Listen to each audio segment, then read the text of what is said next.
ये कार्यक्रम सत्य घटनाओं से प्रेरित है। जिनके साथ ये घटनाएं घटी उसकी वास्तविकता उन्हीं तक सीमित है।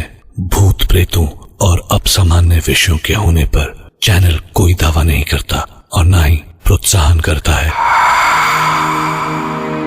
जिंदगी नाम की एक पहेली कभी कभी हमारे सामने कुछ ऐसे सवाल खड़े कर देती है जिनसे रूबरू होते ही दिमाग आश्चर्य से भर जाता है, दिल भरोसा नहीं कर पाता और खून जम जाता है।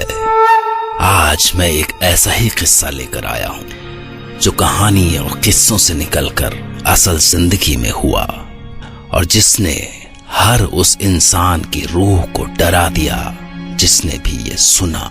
सिर्फ एक हिदायत देता हूं कि अगर आप घर में अकेले हैं कि इसे सुनने से पहले अपने घर के खिड़की दरवाजों को एक बार अच्छी तरह से चेक कर लें कि वो ठीक से बंद भी हैं या नहीं। मैं डॉक्टर नागर, पेशे से मनोवैज्ञानिक और पैशन से ह्यूमन माइंड का फैन, हर रात आपके पास लेकर आता हूं मुझसे मिले कुछ लोगों की आप बीती, कुछ घटनाएं जिन्हें सुनकर आप सोचने पर मजबूर हो जाते हैं।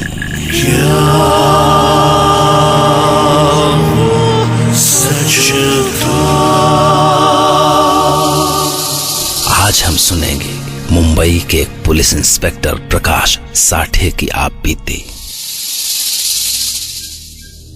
मेरा 20 साल की नौकरी में मैंने कई अजीब केसेस देखे हैं, पर यह एक ऐसा केस था जिसने पूरे डिपार्टमेंट को हिला के रखा था। किस्से की शुरुआत तब हुई जब एक senior fashion model Ira Singh अपने फ्लैट से गायब हो गई। वो वहां अकेली रहती थी, उनकी शादी भी नहीं हुई थी, घर पे कोई आता जाता नहीं था, सिर्फ एक नौकरानी थी और ईरा के डॉक्टर्स का कहना था कि वो डिप्रेशन में थी। उसकी फाइनेंशियल कंडीशंस कुछ खास नहीं थी और वो टीवी फिल्म्स में काम ढूंढ रही थी। पास पड़ोस वालों से भी उसकी ज्यादा बातचीत नहीं होती थी। एक दिन सवेरे जब उनकी नौकरानी ने काफी देर तक उनका दरवाजा नॉक किया और तब भी किसी ने दरवाजा नहीं खोला तो उसने हमें फोन किया। तब मैं और मेरे दो साथी रवि और विनायक हम लोग साथ में वहां पहुंचे।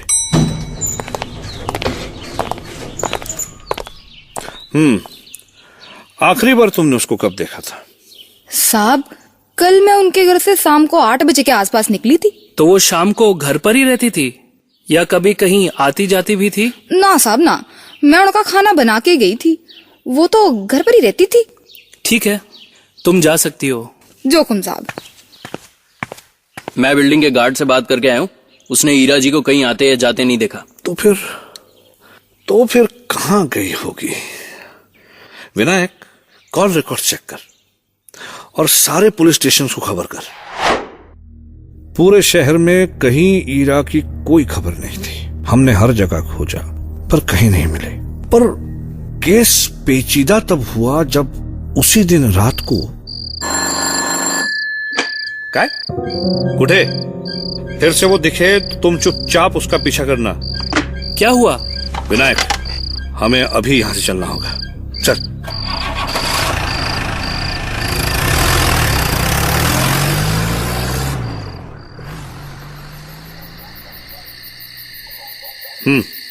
कहाँ देखा तुमने उसे? साहब, अभी थोड़ी देर पहले पीछे की तरफ देखा। अजीब हालत में थी, पूरे मुंह पे खून खून लगा था साहब।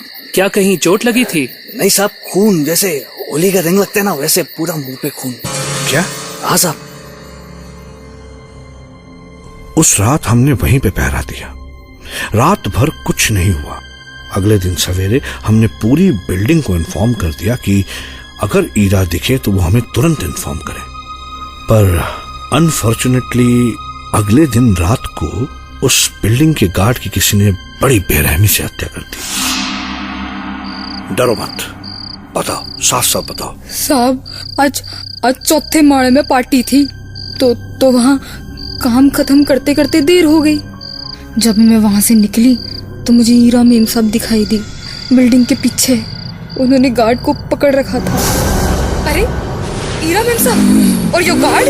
बचाओ बचाओ बचाओ, शीला पुलिस को फोन कर। बचाओ मेम साहब, पुलिस आपको खोज रही है। आप श्रीजा, नहीं तो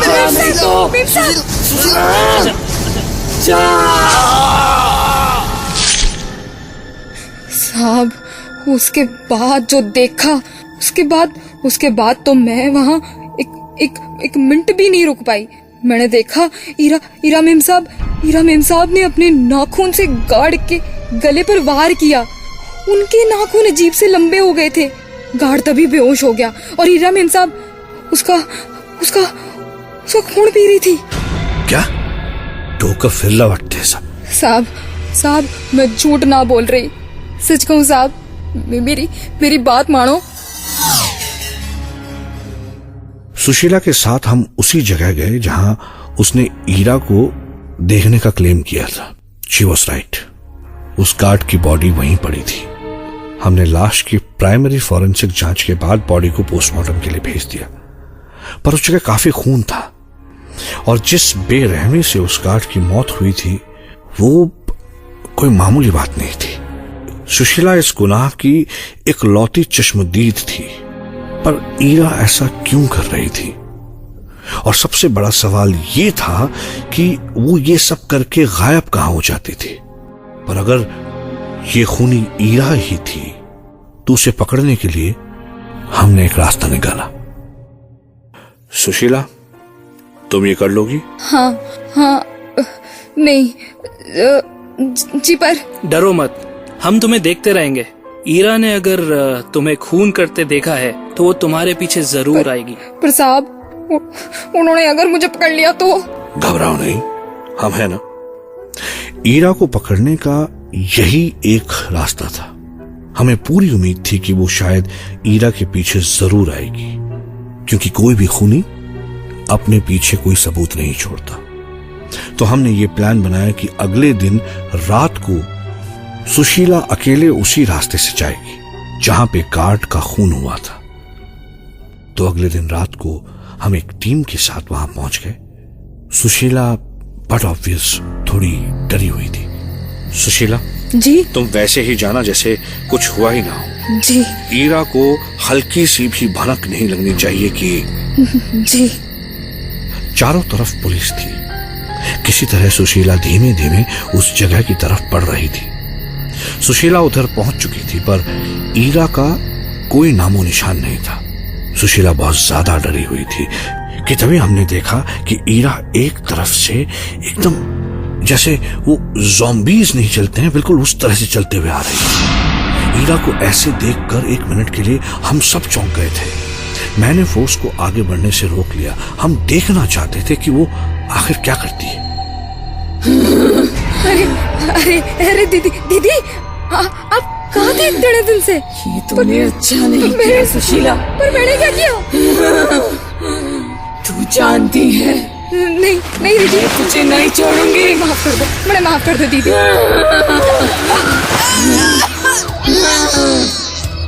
छोड़ दो दीदी, मैंने छोड़ दो दीदी, मैंने छोड़ दो, मैंने माफ कर दो। अच्छा नहीं किया सुशीला। दीदी मैंने माफ कर दो। ईरा ने सुशीला को उसके गले से पकड़ लिया था और अजीब वहशी तरीके से अपने दांतों से उसकी गर्दन को काटने जा रही थी कि 3 पुलिस ऑफिसर्स ने उसे पकड़ने की कोशिश की। पर जैसे ही उन्होंने ईरा को हाथ लगाया वो पीछे गिर पड़े। ईरा के पास अचानक न जाने कहां से इतनी शक्ति आ गई थी, ये सोचकर हम वाकई हैरान थे। वो उठ के वापस आ गए, पर उसके बाद जो हुआ, उसके बाद अचानक ईरा वहां से गायब हो गई। कहां गई? देखो, दयाराम सुशीला को अभी हॉस्पिटल लेके जाओ। सर, अभी उसे बिल्डिंग की तरफ जाते देखा है। वो अपने फ्लैट की तरफ जा सकती है। बिल्डिंग को चारों तरफ से घेर लो और देखना वो भागने ना पाए। मैं उसके फ्लैट की तरफ जाता हूं। मैं तुरंत उसकी फ्लैट की तरफ गया। ईरा इतनी जल्दी कहीं भाग नहीं सकती। इसका मतलब वो होगी तो बिल्डिंग के आसपास ही, इतना हमें भरोसा था। मैं ऊपर उसके फ्लैट की तरफ बढ़ा। फ्लैट का दरवाजा खुला हुआ था। मैंने तुरंत अपनी गन निकाली और फ्लैट के अंदर गया।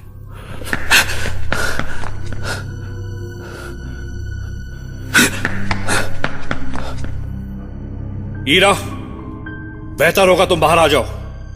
हमें पता है कि तुम यहां हो। तुम अब ज्यादा देर तक नहीं बच सकती ईरा। तो हमेशा से ही यही थी। Ira, don't act funny. तुम जहां भी हो सामने आओ अभी। मेरे इतने बोलते ही 3-4 कांस्टेबल और ईरा के फ्लैट में आ गए। अजीब सी हालत थी उस फ्लैट की। हर जगह खून के निशान, बॉटल्स में खून, जमीन पे खून, दीवारों पे खून के धब्बे। अजीब सी बदबू आ रही थी उस पूरे फ्लैट से। मैंने कांस्टेबल से बोला कि हर कमरे की तलाशी ले। वो ईरा यहीं कहीं होगी। सर, पूरा घर देख लिया, वो कहीं नहीं है। तो हमेशा से ही यही थी। वो यही इसी फ्लैट में है। ध्यान से देखो। ईरा, तुम जहां भी हो बाहर आ जाओ। This is the last warning. तुम जानती हो अच्छी तरह से कि तुम हमसे बच नहीं पाओगी। सर, समझ नहीं आ रहा है, पर पूरा फ्लैट देख लिया, पता नहीं आवाज कहाँ से आ रही है। हर कमरा, बाथरूम, स्टोर रूम सब देख लिया, पर वो कहीं दिख ही नहीं रही है। She has to be here. उसको यही होना चाहिए। लगातार ईरा की हंसने की आवाज आती रही, पर वो कहीं भी दिखाई नहीं थी। मैंने खुद हर एक वो जगह देखी जहां वो हो सकती थी, बट शी wasn't there. दिमाग उलझ रहा था, रीजंस और लॉजिक्स फेल हो रहे थे कि तभी एक कांस्टेबल की चीखने की आवाज आई। सर! हम तुरंत भागते हुए अंदर गए तो तुझ देखा, वो आज भी हमें सिरा जाता। एक कांस्टेबल वहां फ्लोर पर गिरा था। उसके गले से बहुत खून बह रहा था। वो दर्द से चीख रहा था। क्या हुआ तुम्हें? तो कहाँ है वो? कहाँ वो? तुम्हें कुछ नहीं होगा, बताओ कहाँ है वो? वो कांस्टेबल बार बार ऊपर की तरफ हाथ दिखा रहा था, जैसे कुछ बताना चाह रहा हो। हम समझ नहीं पा रहे थे कि वो कहना क्या चाह रहा है कि तभी ऊपर से खून की एक बूंद आके नीचे गिरी, और हमने जैसे ही ऊपर देखा तो हमारे पैरों के नीचे से जमीन खिसक गई। हमने देखा कि ईरा ऊपर सीलिंग में बैठी है, जैसे कोई चिपकली दीवार से चिपकती है, बिल्कुल वैसे। उसके पूरे मुंह में खून लगा हुआ है, हाथों में खून, शरीर में खून। तुरंत 2 कांस्टेबल ऊपर चढ़े और उसे पकड़ लिया। वो लगातार हंसती जा रही थी, अजीब सी डरावनी, अजीब सी ईरी सी आवाज, जैसे वो हमारा मजाक उड़ा रही। तुम्हें लगा तुम मुझे पकड़ पाओगे? हाथ पकड़ ले, इसके हाथों में पकड़। Now you can't escape Heera, not anymore. मैंने खुद उसके हाथ पकड़े थे। वो बर्फ से भी ज्यादा ठंडी थी। उसके नाखूनों में खून लगे थे। वो चुपचाप चल रही थी कि अचानक जोर से हंसी और फिर ऊपर की तरफ भागी। पकड़ो उसे, ऊपर की तरफ जा रही है। नहीं पकड़ पाओगे। फॉलो। हम सब उसके पीछे टेरेस की तरफ भागे। टेरेस का दरवाजा खुला था। ईरा टेरेस के बालकनी की तरफ गई और उसने मुड़कर हमारी तरफ देखा, जोर से हंसी, फिर छत से छलांग लगाई। मैं उसके पीछे भागा और मैं चिल्लाया, रुको रुको। पर जैसे ही मैंने नीचे देखा, देयर वाज नो वन। वहां कोई नहीं था। आखिर वो कूदी तो गई कहां? और तभी मेरी नजर छत के कोने में पड़ी एक डेड बॉडी पर गई। उससे सड़ने की स्मेल आ रही थी। शायद 10-15 दिन से ऊपर हो चुके थे उसे मरे हुए। हम जैसे ही वहां गए तो हमको एहसास हुआ कि वो ईरा की डेड बॉडी थी। पर अगर ईरा यहां मरी हुई थी तो वो कौन थी जिसने इतने खून किए? वो कौन थी जिसने अभी छत से छलांग लगाई? ये सब क्या था? देख के भी दिमाग मानने को तैयार नहीं था। इस वारदात ने मुझे इतना झकझोर दिया था कि इसके बाद मैं कुछ दिनों के लिए छुट्टी पे चला गया। और उसी बीच खबर आई कि उसी इलाके में 2 और खून हुए और लोगों ने एक लड़की को रात में घूमते देखा। वैसे ही उसके मुंह में खून लगा हुआ था। जानते हैं वो लड़की कौन थी? नहीं, वो ईरा नहीं, वो सुशीला थी। तो क्या ईरा के बाद सुशीला ने वो खून करने शुरू कर दिए थे? आज भी सोचता हूं तो समझ नहीं पाता कि जो कुछ भी हुआ था क्या वो सच था। जो हो के भी न हो और जो ना हो के भी हो, क्या ऐसा मुमकिन है?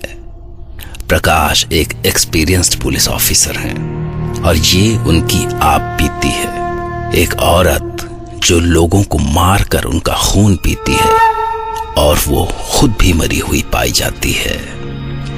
खैर, कुछ घटनाएं उलझी ही रहे तो बेहतर है, पर ये उलझन जो सबसे बड़ा सवाल खड़ा करती है वो ये है कि क्या आप मान सकेंगे कि जो कुछ अभी आपने सुना